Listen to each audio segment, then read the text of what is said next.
Snow White remake flops at box office as Rachel Zegler and Disney reap what they have sown. Barf says desu. Let's go. I'm curious what happened here.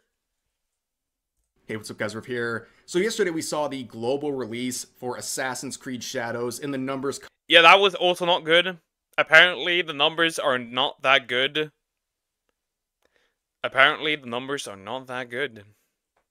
Coming out for that game. Today, we're seeing the official release of Disney's live-action remake of Snow White. In fact, we have the numbers for the Thursday preview, and let's just... By the way, this is not Snow White. Because there's not even a prince. It is a boss, it's a boss babe. It's a strong independent woman movie. Terrible. Just say they're absolutely abysmal. This headline really says it all. Snow White opens 46% worse than the Marvels in Thursday preview box office. Legacy Media scrambles to spin it as a win. And we will see how Legacy Media is trying to spin these abysmal box office numbers as some kind of a win for Disney and this film. Okay, so we know Snow White, this live action remake, has been mired in controversy. Yeah, it's the main reason is Rachel. It's just very simple. The main reason is Rachel. Wait, how is Snow White gonna be independent if she has to have the prince wake her up? Will she just sleep forever? Well, apparently she doesn't, because it was rewritten completely. Like, no, well, not completely, but at the end of the day, it's just Snow White and the 7 CGI abominations. They should have called it that and uploaded it for free to YouTube. Mainly due to Rachel Zegler, beginning with her many terrible interviews where she was basically blasting the original film, saying very disparaging things about it. She's also made some comments about Trump supporters, among other things. Then you have Gal Gadot, who's also said things that have stirred people up. Let's just say there's basically controversy all over the place. But now we're at the phase where, well, we're going to see the results. This has been building up for about 2 years. And the headlines over the past couple of days have been very, very predictable yet strange at the same time. So you have this one from Variety saying, Snow White first reactions praise film as a visual feast and one of Disney's best live action remakes in years. No. No. No. You know what's probably going to be a pretty good live action remake from what we have seen? It's going to be Lilo and Stitch. Because that looks pretty good for now. We don't know. Disney's best live action remakes in years. Absolutely glazing up this movie, and this was after the Hollywood premiere, which, by the way, was heavily censored by Disney. They basically shut off the media and picked their own people to highlight this event. So obviously, they're going to have a lot of positive things to say about this because they were afforded access to it by Disney and they don't want to bite the hand that feeds, so to speak. And then we have articles like this from the Daily Beast. Sorry, haters, Disney's Snow White movie is apparently good. No, Claire Donaldson. It's not good.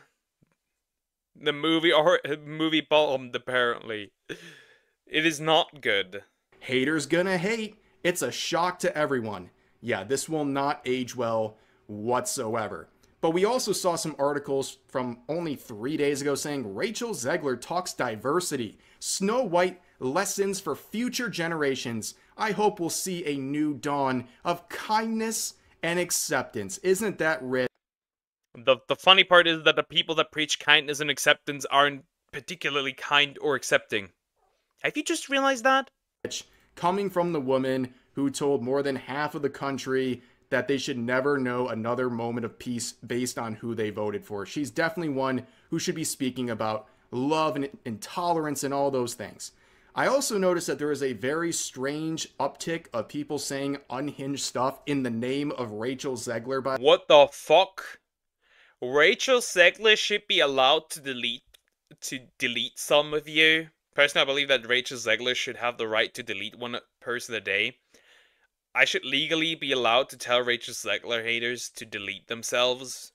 Rachel Zegler should be allowed to delete her haters every day. Rachel Zegler should be allowed to delete at least one man a week.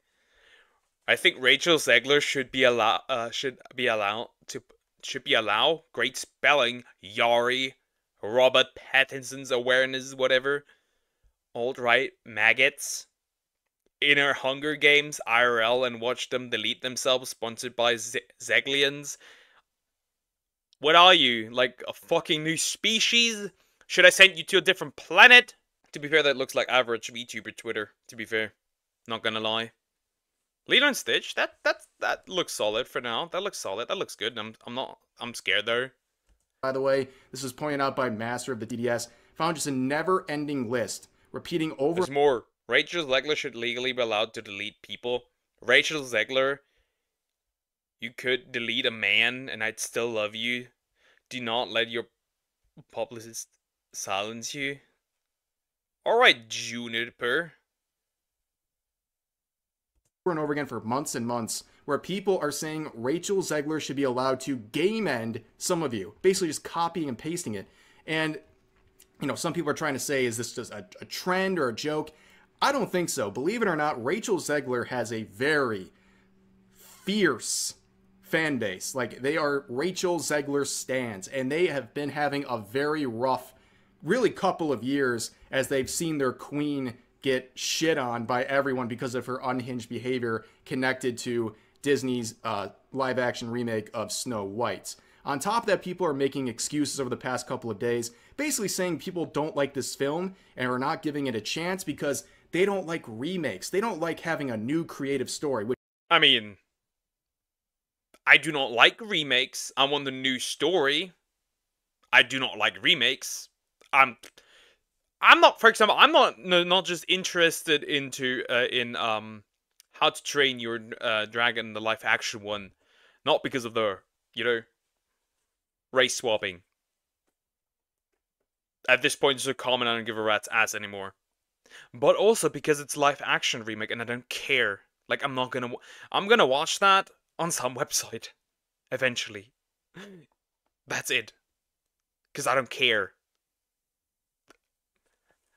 The previous installments are superior to the live action. Don't care. Which, the response to this is a very simple one. If you want to make a new story, make a new story instead of taking an existing one and making a remake of it and basically changing all of the core aspects of that film. Now, also, we're seeing some of these attempts to shift blame onto Gal Gadot. You have this headline here: Rachel Zegler delivers a powerhouse performance in Snow White, but at the same time, Gal Gadot delivers what could be her worst performance yet. Oh, wait, Gal Gadot delivering a poor performance? That's like Fork Founding Kitchen. Okay, let's be... Fork Founding Kitchen. It's crazy. That is crazy. If you're gonna sell it as Snow White, but do not respect original work, you should expect this reaction. Yeah, I think a lot of people also reacted to Snape for the live action Harry Potter. Very allergic for the new stuff.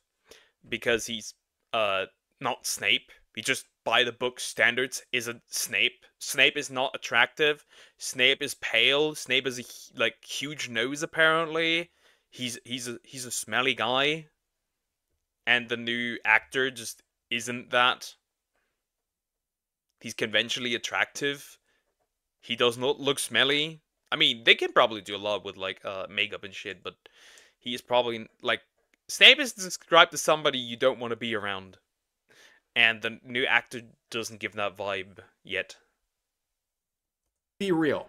The main reason she gets so many roles is because she's a very attractive woman. Her acting skills are very questionable. Okay, I think that is the mainstream popular opinion about Gal Gadot, that she's not a very good actress. And yeah, it's not too surprising to hear her performance isn't being very well reviewed. But you can see, trying to shift blame here, but at the end of the day, are people going to buy tickets or not? And in the days leading up into the official release to all theaters, you know, you got this spin from the legacy media saying this is such a great movie, Rachel Zegler's killing it.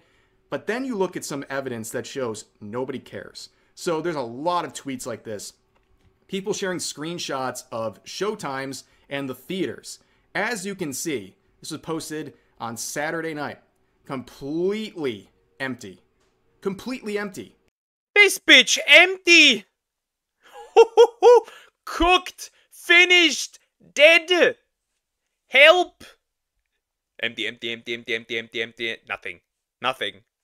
Nothing. I guess these spots could be reserved for Rachel, for the people that made this movie. For Rachel. The entire theater. This is for a Saturday night showing, which would be at this point tomorrow. So this is completely empty. Kid friendly. Depends. For adults, it is certainly not friendly for their For adults, it's not certain for the inner child of adults. It is not kid friendly. Nobody's getting their tickets in advance. Here's another one. Make sure you grab your seats because, yeah, they're going to run out real soon. Completely empty. Here's another example. Someone saying, I've never seen this before in my life. Completely empty. These giant theaters that are hosting this film, they're getting absolutely no pre-orders on the tickets. No one's booking this in advance. Of course, people are going to walk up and just buy tickets without ordering them in advance, but that's what a lot of people do. They do order them in advance, and the fact that nobody's doing it is absolutely crazy. And you can see some of the previews here, completely empty. I mean, it's just as embarrassing. It's actually over. Oh my god, the Disney's cooked. It's like, this is terrible. What the hell? Snape is black now? Yes! Yes, he is now. Yes, he is. As these CGI dwarfs that they decided to go with. And then you see this. This was posted today. So the movie's now out officially for everyone. And you can still see one per If I saw, I'll be real. If I walked in and it was just me, I'd leave immediately again. person. This is probably Rachel Zegler buying a ticket to check out her latest performance. It's just really bad. And of course, eventually, the reviews come in across the board, and they're awful. So right now on Rotten Tomatoes, the official reviews here gives this movie a 45%. Ouch. And that's on 164 reviews. This is actually pretty bad. In fact, not a good look for them. We were being told over and over again this was an amazing live-action remake, one of the best in years. Well, it doesn't look like it, according to these reviews. On top of that, if you go to Metacritic 50 and user score 1.2, yeah, this movie's ass. This movie's genuinely ass. This movie is so ass. Metacritic.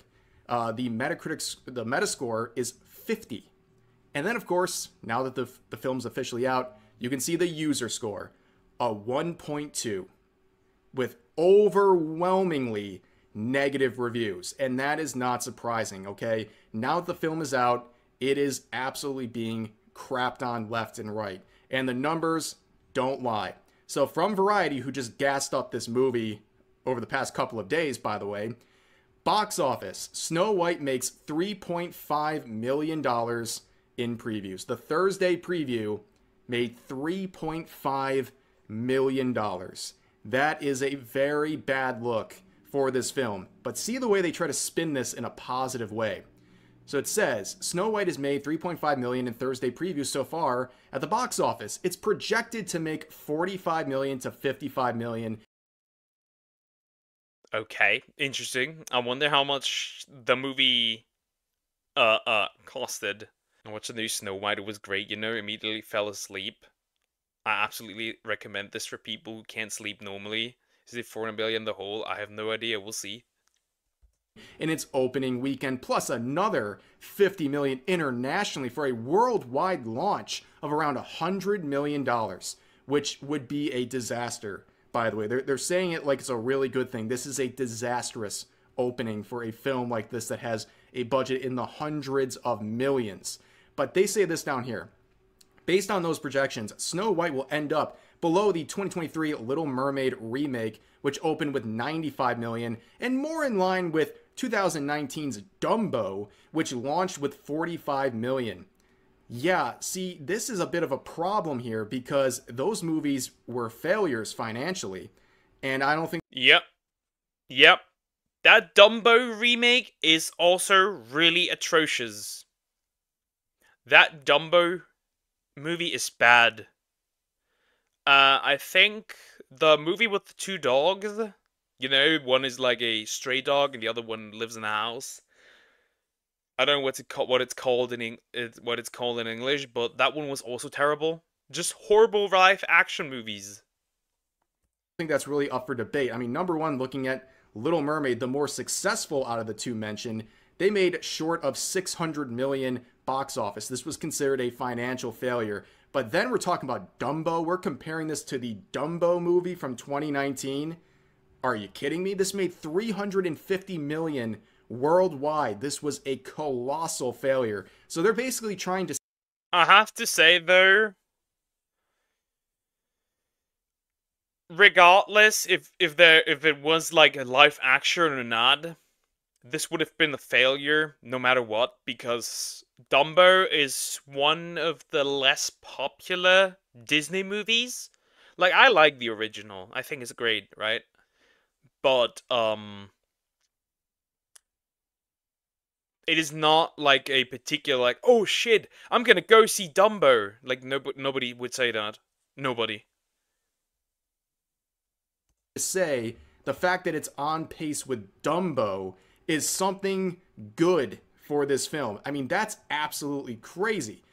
But with this film out and people giving their reviews and seeing what this film is all about, following through, we're noticing all the changes, how they have adapted this remake, and a lot of people are just not feeling this movie.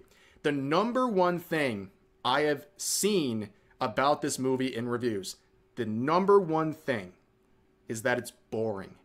That, to me, is pretty much the worst indictment on a movie you could ever have. Not controversy or anything like that.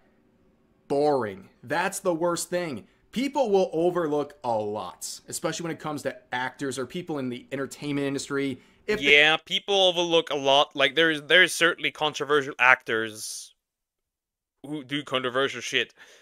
But people willing to overlook it. Like, Ezra Miller would be one of those, where, like, you know, ridiculous shit was done, but people ignore it.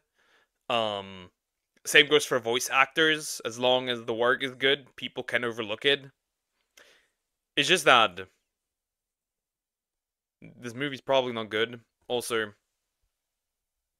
they bring out. I'm gonna land an airplane on that. There's enough space.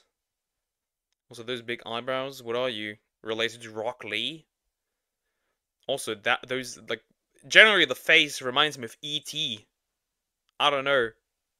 A good product, but that's not the case here. It's a boring film. People walking out, they can't even sit through this less than 2 hour long movie because it's just that stale and boring. And then the creative changes for this film are now confirmed and they're just totally ridiculous. So let's talk about some of them. So number one, people, including myself, falsely thought this was the original preview of the Seven Dwarfs. This is actually a different faction in the film and is now obviously confirmed since people can see it in the theaters. These are the Seven Bandits. So don't, you know. Seven Bandits. The Seven Bandits have a dwarf.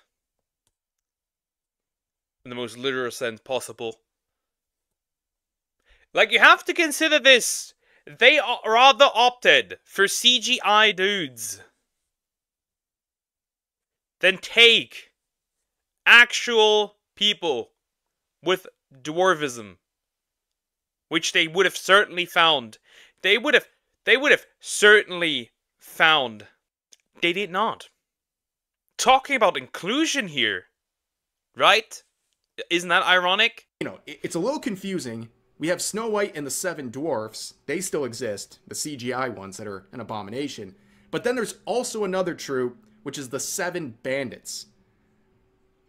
Yeah, it's a little weird, just a weird addition. Basically, all of them are completely forgettable. I mean, these seven bandits or seven DEI hires, if you will, but only one of them really matters, and that person is the love interest in this film. And Rachel Zegler wasn't really kidding when she basically said that she's not really sure that this guy's going to have much of a role, and also that there's not going to be a prince saving anyone. Yeah, because in this case, she is saved by a thief. And like a common theme in all of this too is like redistributing the wealth. Like they're going like full commie with this movie. But yeah, this is the change. So I guess it's more empowering that she is saved by a thief than by a prince. Bravo, Disney. That was a really good. What is that downgrade? That's a huge downgrade. Are you saying that wow. Is this pretty much the continued what's the word? Stereotype that women like bad boys? That's interesting. Idea. Definitely really captured a lot of people with that one. But then, of course, people are just looking at the CGI dwarfs, which is just terrible. I mean, besides the fact they're just completely ridiculous looking, they just did not grab anyone at all. Like, they're not the whimsical characters that you really are seeing in the original film. They're just boring and forgetful. Like I said, the biggest thing on this movie that I see over and over again from everyone is it's boring. It's just a soulless movie. It was done just to basically get a quick cash grab, which of course is likely to backfire. But overall, like the performances too, like people seem pretty content with Rachel Zegler's performance. Like it wasn't terrible or anything. Like it doesn't look good.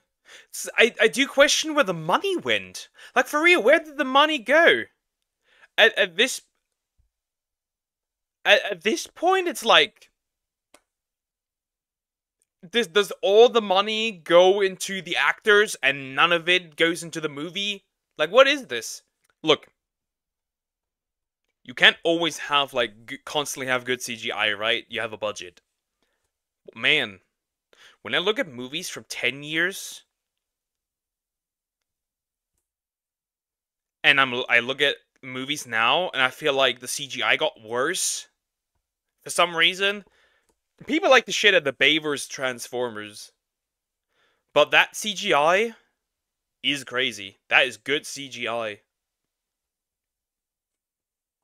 Anything, and her singing was well liked by people, but she's not Snow White. She just doesn't make a convincing Snow White, and why would she? She clearly has no respect for the original story and wants to completely change the character, so that's not surprising at all. And then Gal Gadot, I've heard it's a bad performance, and again, it's not surprising given her acting ability. But going back to the CGI dwarfs here, at the end of the day, a lot of people can say, thanks, Peter Dinklage. You did a great job, man. So in case you haven't seen this yet, Peter Dinklage, very good actor. This guy is such a good actor. I loved his performance in Game of Thrones. He's easily my favorite character. He's easily one of my favorite characters. And he criticizes this. Awesome. Based. Played Tyrion Lannister. And the issue is her features. Snow White is supposed to be really frail, a soft girly. She just doesn't give off the vibe. And she is white as snow, which is a character-defining trait, which she does not have.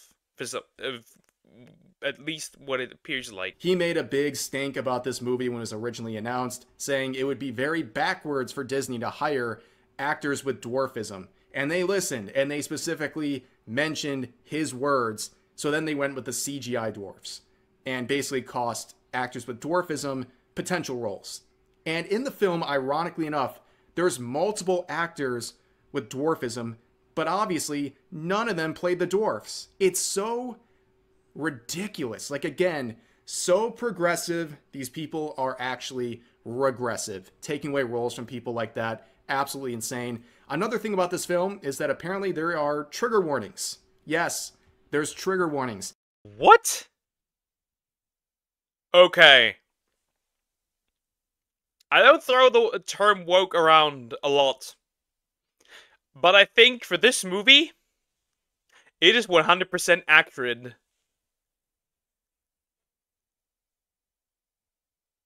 What? Like, if I watched a movie and there would just straight up be trigger warnings, I would just turn off. As to not offend anybody. What? Disney's woke Snow White is slapped with trigger warnings about a woman deliberately poisoned and girls surrounded by ominous trees. And also, the poison apple was a stupid arc in this. It has basically no effect like it did in the original film. Another weird choice, basically doesn't make you feel any bit invested in what's happening to her in the film. But overall, this is an absolute mess of a film, and we're gonna have to wait and see how the box office works out this weekend. But based on the previews, we know it's really bad. This is a very desperate spot for Disney, and deserved. I mean, they basically managed to create the ultimate firestorm here, where they're making a disrespectful remake of a beloved classic movie. Like, how does that work for the trigger warnings? Like, is there like a little bar popping in the side saying, "Yo, person will now get poisoned," or is it at the start of the movie? Like, how does that work? I think at the start of the movie will probably be placed properly, right? I guess. Movie, and then they hired two lead actresses who basically managed to piss off everyone. Like, some people are pissed off at Rachel Zegler for her comments about X, Y, and Z, and then you have people who are pissed off at Gal Gadot for her comments on X, Y, and Z, and basically you combine them, and they pretty much offend everyone together. I mean, that's really bravo to Disney on that. That was something that they really created for themselves. An amazing firestorm there, managing to piss everyone off with these choices that they made. But at the end of the day, like I said, I have to wait and see the full box office numbers for this weekend. But until then, it's not looking good. And where they go from this film and how it impacts careers and Disney and all that, well, in the famous words of Rachel Zegler, it's Hollywood, baby. But yep, it's Hollywood, baby. But that's going to do it for this video. That's pretty much the end. It's truly Hollywood, baby. Hollywood. One of the worst mistakes of human society. Easily. Not much to say here. This movie's cooked. Future movies will be cooked. God, please protect Lilo and Stitch. Please, please, please protect Lilo and Stitch. Please, don't do it to my boy. Don't do it to my blue boy. You don't need to do it. Please protect my blue boy. This does not need to happen. Oh, God. And the funny part will be... Okay, first of all... God, I hope Disney dies. Finally. I hope this Disney bites the dust in the next few years. I know it won't, but a man can dream.